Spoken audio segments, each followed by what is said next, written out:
Hello everyone, my name is Sage Cantini and today I'll be presenting on women's financial suffering after divorce. So to start off, the introduction on divorce. So usually a 40 to 50% chance seems significant. Well, there's a 40 to 50% chance of marriage ending in a divorce. According to the American Psychology Association, marriage nearly always entails some mixing of finances, either through bills, assets, or just general finances. A divorce is a legal action between married people to terminate their marriage relationship. So the primary effect on separation is a decline in the relationship between parent and child. Families frequently experience emotional distress through the process, but what about financial? Generally, if couples choose the divorce route, prepare for the worst because divorce affects men and women's finances completely different, and women take a more significant hit. So throughout this presentation, we'll mainly be focusing on the impact of women through the divorce process. So women tend to have custody of children. Custody of children is usually granted to the mother, but it comes with a price. Now, I'm not saying that the custody of children is not deemed worthy by any parent, but it's normally just granted to the mother. To put it in perspective, one must think about the additional expenses a mother needs to support her child. The cost of living includes grocery, utilities, after-school activities, medical care, sports, books, and often college. So, a family will spend about $12,850 per year on a child aging from 3 to 5. So to the right, we have a graph of the total cost of raising children until 18. So that's $321,140, which it includes public college. But this year you'll spend $12,850. This is really describing the child's age between 3 to 5. So if you take a look at that really quick. Just like housing is really the main one, healthcare, education. So basically the bottom line is just children are expensive. So the child support check. So a support check is an ongoing periodic payment made by a parent for the financial benefit of a child following the end of a marriage or other relationship. So the problem is the average amount of the United States support checks is $430 per month. So take the average times 12 is only $5,160 per year. So that only covers 40% of the total expenses of a child 3 to 5, as we look back at the last page. So this leads us to really two significant problems with child support. So the problem is, to begin, lawmakers do not account for the female reduced earning power due to the sacrifice that comes with splitting attention between a full-time career and parenting. Homemakers perform out-of-market goods such as cleaning, cooking, laundry, and many other domestic tasks.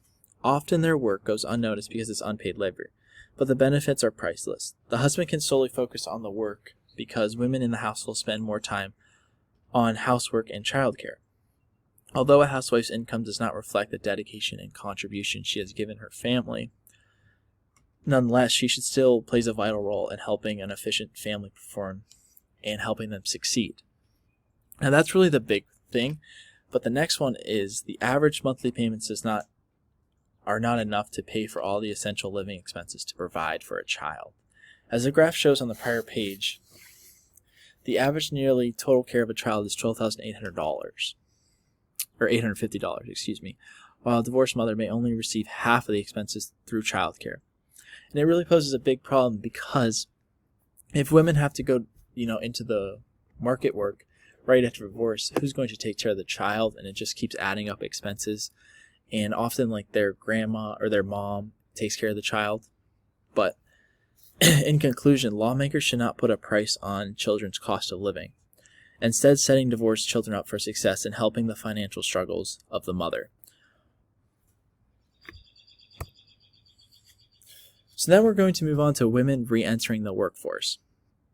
So women have a hard time finding a job and managing a child. And to start off, they earn significantly less than males.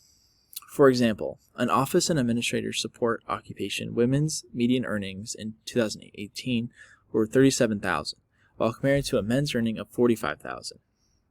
A wage gap is an average between the reimbursement of men and women who are in the workforce. So the distinction comes into account, hours worked, occupation given, education, and work experience. The wage gap is 16%, and there is a gender gap across all occupations and industry. So if you take a look to the graph to the right, gender gap is even worse for women of color. In the case of gender discrimination, a picture can be described better than words. The graph above is from Bernie Sanders' 2020 campaign. Today, the gender gap is even worse for women of color, as I mentioned. African American women earn just 64 cents for every dollar a white man earns, while Hispanic women are only at 54 cents. The reasons for the wage gap link to legal, social, economic factors that extend beyond the phrase equal pay for equal work. This really just says that as soon as women enter the workforce, they're already going to be struggling enough to just make what a man or their ex-husband would make. This really just creates hardship.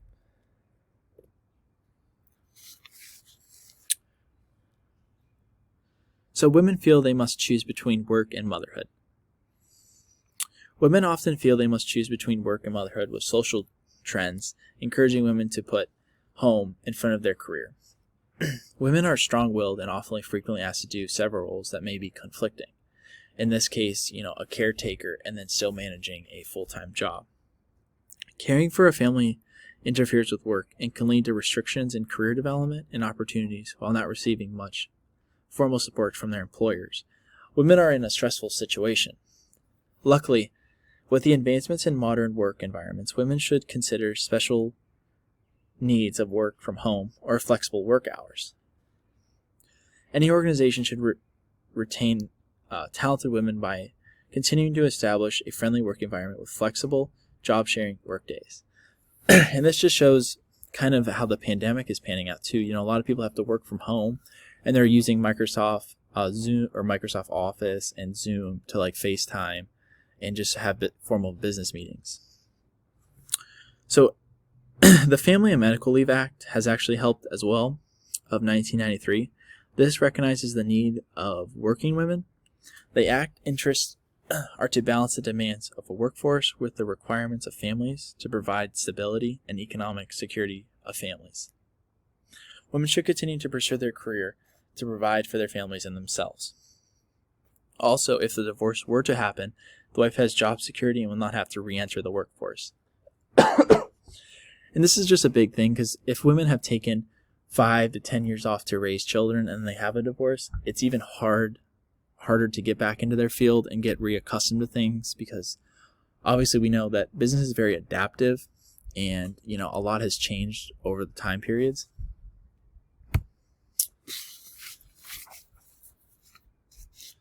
So in conclusion, after divorce, women can experience hardships well beyond what is expected. No one expects marriage to fail, but both should stay ready so they don't have to get ready. Balancing work and being the head of the household can seem challenging at times, but no one can take away a wife's pure determination and commitment to the family.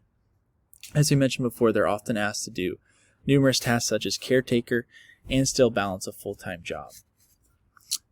Women should still find common ground for work and caretaking to protect themselves from a messy situation after divorce.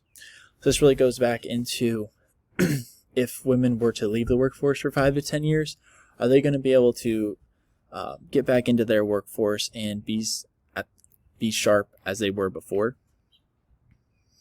And then even with the wage gap and pressure from society to choose family over work, there should be more beneficial laws in favor of women after a divorce to make sure both the child and mother are financially stable.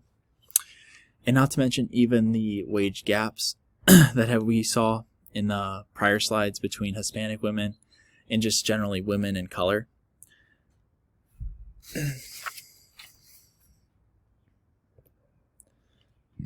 Thank you for listening, and here's my works cited page.